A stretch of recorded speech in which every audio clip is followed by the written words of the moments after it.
Avengers end game movie में हमें दिखाया जाता है कि कैसे एवेंजर्स टाइम डकैती करके पास्ट में जाते हैं और इन्फिनिटी स्टोन्स को लेके प्रेजेंट में आ जाते हैं। तो मूवी को देखने के बाद आपके मन में भी ये सवाल आया होगा, क्या हम मूवी में दिखाई गई साइंस को यूज करके रियल लाइफ में भी टाइम ट्रेवल कर सकते हैं? वेल, अगर ये जानना है तो इस वीडियो को आखिर तक देखिए, क्योंकि इस वीडियो में मैं आपको बताऊंगा उन सारे टाइम ट्रेवल से रिलेटेड थ्योरीज के बारे में जो कि इस मूवी में दिखाई गई हैं, और देखेंगे उनको रियल लाइफ की कुछ थ्योरीज से रिलेट करके कि क्या टाइम डकैती सही में पॉसिबल है। तो इस वीडियो में आगे जाके हम लोग जानेंगे कि क्या क्वांटम रियल में जैसा कुछ रियल में भी एग्जिस्ट करता है। तो जानने के लिए इस वीडियो को आखिर तक देखना। तो मूवी में जब हल्क, एंटमैन और हॉकआई टाइम ट्रेवल का ट्रायल ले रहे होते हैं तो वॉर मशीन उनको कहता है कि अगर टाइम ट्रेवल पॉसिबल ही है तो क्यों ना पास्ट में जाके सीधा बेबी थैनोस को ही मार दे। और सही बताओ तो मुझे भी आइडिया बहुत सही लगा था जब तक हल्क ने ये नहीं कहा।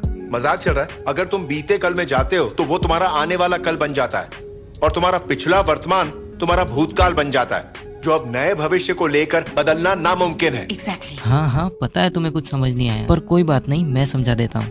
तो हल्क यहाँ पर ये कहना चाहता है कि हम पास्ट में जाके कुछ भी कर ले, लेकिन हम उससे हमारा प्रेजेंट चेंज नहीं कर सकते, बल्कि उससे एक नया फ्यूचर बन जाएगा। और यहाँ पर आती है हमारी अल्टरनेट टाइमलाइन थ्योरी। मैं एक एग्जांपल से समझाता हूँ। तो मान लीजिए कि आपका फोन 1 साल पहले टूट गया था, और अब अगर आप पास्ट में 1 साल ट्रैवल करके उस फोन को टूटने से बचा भी लो, फिर भी आपके प्रेजेंट में वो फोन आपको ठीक नहीं मिलेगा, बल्कि इससे एक नई टाइमलाइन क्रिएट हो जाएगी जिसमें आपका फोन कभी टूटा ही नहीं था। और आपकी एक एक हरकत जो कि आप पास्ट में करोगे उससे infinite numbers of timeline create होती जाएगी, और इसी को हम मल्टीवर्स भी कह सकते हैं। तो क्या इसका कोई सॉल्यूशन है? वेल, जब हल्क मूवी में एंशिएंट वन के पास टाइम स्टोन लेने जाता है तो वो भी उसे यही समझाती है कि ऐसा करने से समय 2 भागों में बढ़ जाएगा। तो हल्क ही इसका सॉल्यूशन निकाल लेता है और कहता है अगर काम खत्म होने के बाद इन्फिनिटी स्टोन्स को उसी वक्त और जगह पर लाके रख दें तो सब कुछ पहले जैसा हो जाएगा और समय का बंटवारा भी नहीं होगा। मूवी में तो इन्फिनिटी स्टोन्स थे, लेकिन रियल लाइफ में ऐसा कुछ नहीं जो कि इस थ्योरी को सॉल्व कर सके। तो रियलिटी में हमारे पास इसका कोई सॉल्यूशन नहीं है। अब आते हैं वीडियो की सबसे मेन पार्ट पे, जो कि है क्वांटम रियल। मूवी में हमें एंटमैन बताता है क्वांटम रियल में अपने आप में एक ब्रह्मांड होता है और उसमें घुसने के लिए आपको बहुत छोटा होना पड़ता है, और क्वांटम रियल में बहुत सारे रास्ते होते हैं, और अगर किसी तरीके से उन रास्तों का पता लग जाए तो वो लोग एक एग्जैक्ट समय पे टाइम ट्रेवल कर सकते हैं। इसलिए वो लोग आयरन मैन की मदद लेते हैं जो कि उन्हें एक जीपीएस बना के देता है, और इसी की वजह से वो लोग अलग अलग समय पे टाइम ट्रेवल कर पाते हैं। लेकिन अब सवाल आता है कि क्या ऐसा क्वांटम रियल में रियल लाइफ में एग्जिस्ट करता है जिसकी मदद से हम टाइम ट्रेवल कर सके? वेल,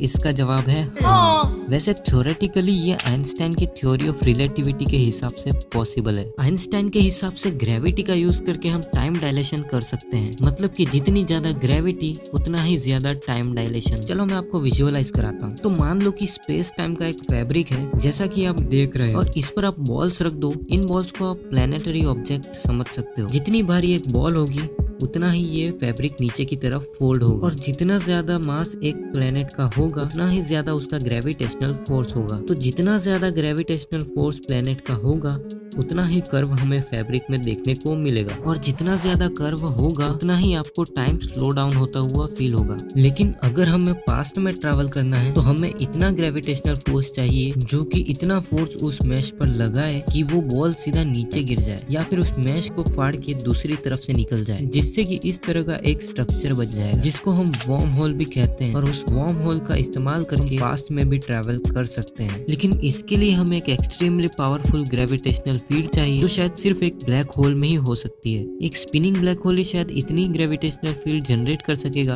कि स्पेस टाइम का कर्वेचर अपने आप में ही बेंड हो जाए। इससे एक close time like curve create हो जाएगा जिसे सीटीसी बोलते हैं। नोबेल प्राइज फिजिसिस्ट किप थॉर्न का कहना है कि छोटे छोटे वर्म होल्स हमेशा स्पेस में क्रिएट होते रहते हैं और गायब होते रहते हैं, और अगर हमें उसमें घुसना है तो हमें बहुत छोटा होना पड़ेगा। वैसे अगर आपको याद हो तो एंटमैन ने भी यही कहा था क्वांटम रियल्म के बारे में, लेकिन प्रॉब्लम यह है कि मूवी में तो ये पॉसिबल है, लेकिन रियल लाइफ में एटम से भी छोटा होना लगभग इम्पॉसिबल है। चलो अगर हम मान भी ले कि पास्ट में टाइम ट्रेवल करना थ्योरेटिकली पॉसिबल भी होगा, लेकिन जब हम पास्ट में टाइम ट्रेवल करते हैं तो कुछ बड़े ऑब्स्टिकल्स आते हैं हमारे रास्ते में। मैं बात कर रहा हूँ पैराडॉक्सेस की। जैसे एक है ग्रैंडफादर पैराडॉक्स। मान लो अगर मैं पास्ट में जाता हूँ और अपने परदादा को ही गोली मार देता हूँ और उनकी मौत हो जाती है, लेकिन फिर मैं पैदा कैसे हो पाता हूँ? और अगर मैं पैदा ही नहीं हो पाता तो मैं पास्ट में जाके अपने परदादा को मार भी कैसे पाता हूँ? इसका क्या एक्सप्लेनेशन है? ये तो पैराडॉक्स हो गया। और इसी को एक्सप्लेन करने के लिए बनाई गई थ्योरी ऑफ मल्टीवर्स यानी कि अल्टरनेट टाइमलाइन थ्योरी, जो कि इस वीडियो में मैं पहले ही बता चुका हूँ